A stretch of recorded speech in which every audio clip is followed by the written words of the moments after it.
राधे राधे।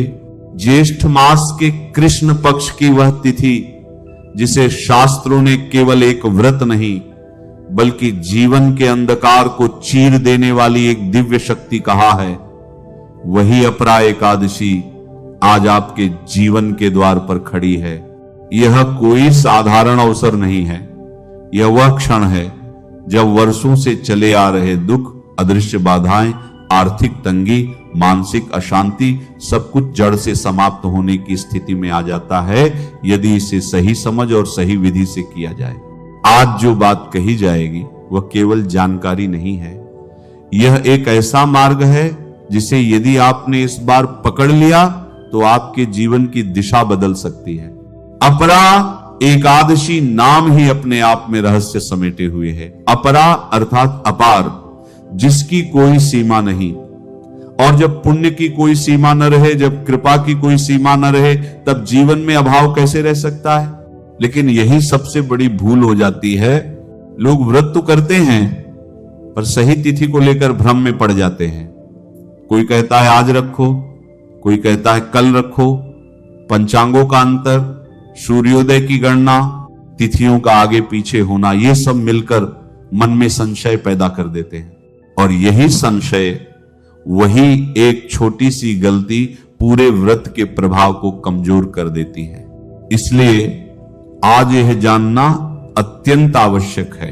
व्रत किस दिन रखा जाए, पारण का सही समय क्या हो, क्या ग्रहण करना है और क्या बिल्कुल नहीं करना, और सबसे महत्वपूर्ण वे कौन से विशेष उपाय हैं जो इस एक दिन में आपके भाग्य को पलट सकते हैं। क्योंकि शास्त्रों में, विशेष रूप से ब्रह्मांड पुराण और विष्णु पुराण में, इस एकादशी की महिमा का वर्णन साधारण शब्दों में नहीं किया गया।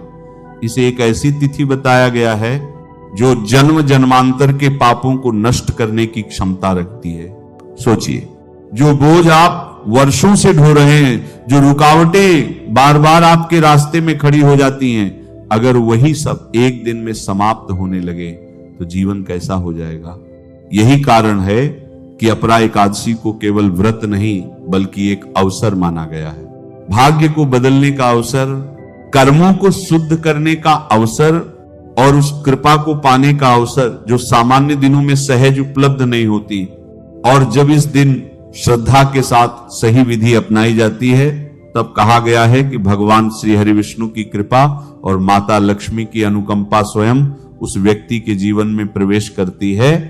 और जहां यह कृपा ठहर जाती है वहां अभाव टिक नहीं पाता, वहां संकट ठहर नहीं पाता, वहां जीवन धीरे धीरे एक नई दिशा में बढ़ने लगता है। अपरा एकादशी की महिमा का बखान करते हुए भगवान श्री कृष्ण ने स्वयं धर्मराज युधिष्ठिर से कहा था कि हे कुंती पुत्र, जो भी मनुष्य इस अपरा एकादशी का विधि विधान से उपवास करता है, उसके ब्रह्म हत्या, झूठ बोलना, झूठी गवाही देना और निंदा करने जैसे बड़े से बड़े घोर पाप भी हमेशा हमेशा के लिए कट जाते हैं। जो मनुष्य जाने अनजाने में किए गए पापों के बोझ तले दबा हुआ है, उसके लिए यह एकादशी किसी संजीवनी बूटी से कम नहीं है।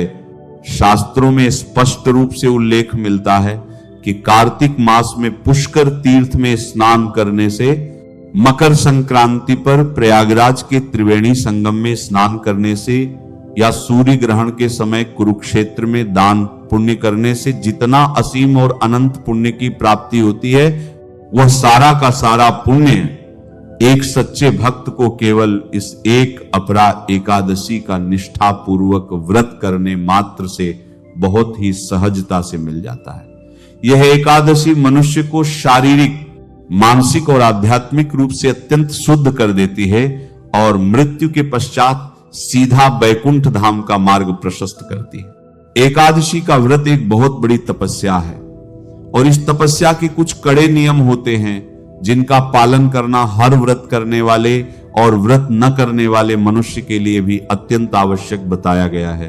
यदि एकादशी के नियमों की बात करें तो इस दिन खान पान, आचरण और व्यवहार में पूर्ण सात्विकता और संयम बरतना बहुत जरूरी होता है। हमारे पवित्र धर्म ग्रंथों में बहुत ही साफ तौर पर चेतावनी दी गई है कि एकादशी के दिन चावल खाना मांस खाने के समान घोर पाप माना गया है। पौराणिक कथा के अनुसार माता शक्ति के क्रोध से बचने के लिए पाप पुरुष ने एकादशी के दिन चावल में ही पनाह ली थी। इसीलिए एकादशी के दिन चावल में सारे पापों का वास होता है। अतः चाहे आप व्रत में रहें या न रहें, अपरा एकादशी के दिन अपने घर में चावल भूलकर भी न पकाएं और न ही किसी को खाने दें। इसके अलावा इस पावन दिन पूर्ण रूप से ब्रह्मचर्य का पालन करना चाहिए। किसी पर भी अकारण क्रोध न करे, अपने मुख से कोई भी झूठ न बोले और किसी की निंदा या चुगली करने से पूरी तरह बचे। घर में लहसुन, प्याज, मांस, मदिरा या किसी भी प्रकार के तामसिक भोजन का प्रवेश तो एकादशी के कई दिन पहले और बाद तक बिल्कुल नहीं होना चाहिए। इस दिन प्रातः काल ब्रह्म मुहूर्त में शय्या त्याग कर देना चाहिए। उठकर नित्य कर्मों से निवृत्त होकर गंगा जल मिले पानी से स्नान करना चाहिए और फिर स्वच्छ पीले या सफेद वस्त्र धारण करने चाहिए। काले या नीले रंग के कपड़े एकादशी के दिन बिल्कुल भी नहीं पहनने चाहिए। स्नान के पश्चात अपने घर के ईशान कोण में स्थित मंदिर की अच्छी तरह से सफाई करें। एक साफ लकड़ी की चौकी पर नया पीला रेशमी कपड़ा बिछाकर भगवान विष्णु और माता लक्ष्मी की सुंदर प्रतिमा या तस्वीर स्थापित करें। भगवान श्री हरि को शंख में शुद्ध जल और पंचामृत से विधि पूर्वक स्नान करवाएं। पीले वस्त्र पहनाएं, मस्तक पर गोपी चंदन या पीले चंदन का सुंदर तिलक लगाएं और ताजे पीले फूल अर्पित करें। अपने दाहिने हाथ में थोड़ा सा जल, पीले पुष्प और कुछ सिक्के लेकर इस व्रत का संकल्प लें कि हे त्रिलोकीनाथ, मैं अपने मन की शुद्धि और आपकी असीम कृपा प्राप्ति के लिए अपरा एकादशी का निराहार या फलाहार व्रत कर रहा हूं। कृपया मेरे इस व्रत को निर्विघ्न पूर्ण कराएं।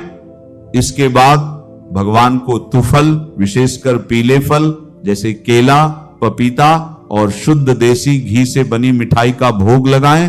पूरे दिन भगवान के श्री स्वरूप का ध्यान करते रहें।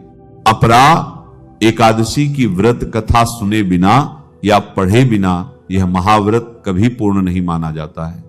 इसलिए अब आप सभी अपना ध्यान एकाग्र करके पौराणिक कथा के अनुसार बताई गई वह परम पावन और मोक्षदायिनी कथा सुने, जिसे सुनने मात्र से कई जन्मों के संचित पाप जलकर भस्म हो जाते हैं। कथा प्राचीन काल में महिध्वज नामक एक अत्यंत धर्मात्मा और न्यायप्रिय राजा हुआ करते थे। वह अपनी प्रजा का पालन अपने पुत्रों की तरह करते थे और भगवान विष्णु के परम भक्त थे। उनके राज्य में चारों ओर सुख, शांति और समृद्धि का वास था। लेकिन उनका एक छोटा भाई था जिसका नाम वज्रध्वज था। वज्रध्वज अपने बड़े भाई महिध्वज की कीर्ति और ख्याति से बहुत ईर्ष्या करता था। वह अत्यंत क्रूर, पापी और अधर्मी स्वभाव का व्यक्ति था और हमेशा राजा को मारने की ताक में रहता था ताकि वह स्वयं राज सिंहासन पर बैठ सके। एक रात अवसर पाकर उस दुष्ट वज्रध्वज ने अपने ही बड़े भाई राजा महिध्वज की धोखे से हत्या कर दी और उनके शव को महल से दूर एक घने जंगल में ले जाकर एक पुराने और सूखे पीपल के पेड़ के नीचे गाड़ दिया। अकाल मृत्यु होने के कारण और अंतिम संस्कार न होने के कारण राजा महिध्वज को प्रेत योनि प्राप्त हुई और वे उसी पीपल के पेड़ पर एक भयंकर प्रेत बनकर रहने लगे। प्रेत रूप में वे बहुत दुखी रहते थे और मार्ग से गुजरने वाले लोगों को डराने लगे। धीरे धीरे उस रास्ते से लोगों का आना जाना ही बंद हो गया। एक दिन उधर से महान तपस्वी महर्षि धौम्य गुजर रहे थे। अपने प्रचंड तपोबल से उन्होंने उस प्रेत को देखा और अपने ज्ञान चक्षु से उसके अतीत को भी जान लिया कि यह कोई और नहीं बल्कि पुण्यात्मा राजा महिध्वज हैं, जिन्हें छल से मारा गया है। महर्षि धौम्य अत्यंत दयालु और करुणा के सागर थे। उन्होंने राजा महिध्वज को प्रेत योनि के इस भयानक कष्ट से मुक्त करने का निश्चय किया। महर्षि धौम्य ने उस प्रेत को अपने पास बुलाया और उसे परलोक विद्या का उपदेश दिया। इसके बाद महर्षि ने स्वयं राजा के उद्धार के लिए ज्येष्ठ मास के कृष्ण पक्ष की अपरा एकादशी का पूरे कठोर नियमों और विधि विधान से व्रत रखा। महर्षि ने पूरी रात जागरण किया और भगवान श्री हरि की आराधना की। व्रत पूर्ण होने के बाद अगले दिन महर्षि धौम्य ने अपने उस अपरा एकादशी के व्रत का सारा पुण्य उस प्रेत रूपी राजा महिध्वज को अर्पित कर दिया। इस महाव्रत और अपार पुण्य के चमत्कारिक प्रभाव से राजा महिध्वज तुरंत उस कष्टकारी प्रेत योनि से मुक्त हो गए। उनका स्वरूप अत्यंत दिव्य और कांतिमय हो गया और आसमान से देवताओं ने उन पर पुष्प वर्षा की। राजा ने हाथ जोड़कर महर्षि धौम्य को बार बार धन्यवाद दिया और अत्यंत भावुक होकर उनका आभार प्रकट किया। इसके बाद आसमान से स्वयं भगवान विष्णु का एक सुंदर और प्रकाशमान विमान आया और राजा महिध्वज उस दिव्य विमान में बैठकर सीधे श्री हरि के बैकुंठ धाम को चले गए। इस महान कथा को सुनने से हमें यह शिक्षा मिलती है कि अपरा एकादशी का व्रत कितने भी बड़े पाप और नीच योनि से सहज ही मुक्ति दिला सकता है। हम अपरा एकादशी की एकदम सही तारीख और शुभ मुहूर्त को बहुत ही अच्छी तरह से समझ लेते हैं, क्योंकि इसमें कोई गलती नहीं होनी चाहिए। वैदिक पंचांग की सटीक गणना के हिसाब से वर्ष 2026 में अपरा एकादशी तिथि का आरंभ 12 मई 2026 की दोपहर 2:52 से हो जाएगा और इस पावन एकादशी तिथि का समापन अगले दिन यानी 13 मई 2026 को दोपहर 1:29 पर होगा। हमारे हिंदू धर्म की सभी मान्यताओं और शास्त्रों के अनुसार उदया तिथि को ही सर्वमान्य और सबसे शुद्ध तिथि माना जाता है। इसीलिए अपरा एकादशी का यह पवित्र और फलदायी व्रत 13 मई 2026 दिन बुधवार को ही रखा जाएगा। आप सभी भक्तजन बिना किसी शंका या मन में दुविधा रखे 13 मई को ही यह पावन व्रत धारण करें। व्रत का पारण यानी व्रत को खोलने का सही समय भी उतना ही महत्वपूर्ण है जितना कि व्रत रखना। शास्त्रों में कहा गया है कि यदि पारण सही मुहूर्त में न किया जाए तो व्रत का पूर्ण फल कभी प्राप्त नहीं होता है। वर्ष 2026 में अपरा एकादशी के व्रत का पारण अगले दिन यानी 14 मई 2026 दिन गुरुवार को सुबह 5:31 से लेकर सुबह 8:14 के बीच हर हाल में कर लेना चाहिए। पारण के दिन सुबह जल्दी उठकर पुनः स्नान करें, सूर्य देवता को अर्घ्य दें और किसी ब्राह्मण या जरूरतमंद व्यक्ति को आदर पूर्वक भोजन कराएं या फिर उन्हें कच्चा राशन और अपनी श्रद्धानुसार दक्षिणा दान में दें। उसके बाद ही भगवान का चरणामृत लेकर और सात्विक भोजन ग्रहण करके अपने इस महान व्रत को खोलें। व्रत और कथा के साथ साथ अपरा एकादशी के दिन किए जाने वाले कई अत्यंत अचूक, दुर्लभ और महाचमत्कारी उपायों का वर्णन हमारे तंत्र शास्त्र और ज्योतिष शास्त्र में बहुत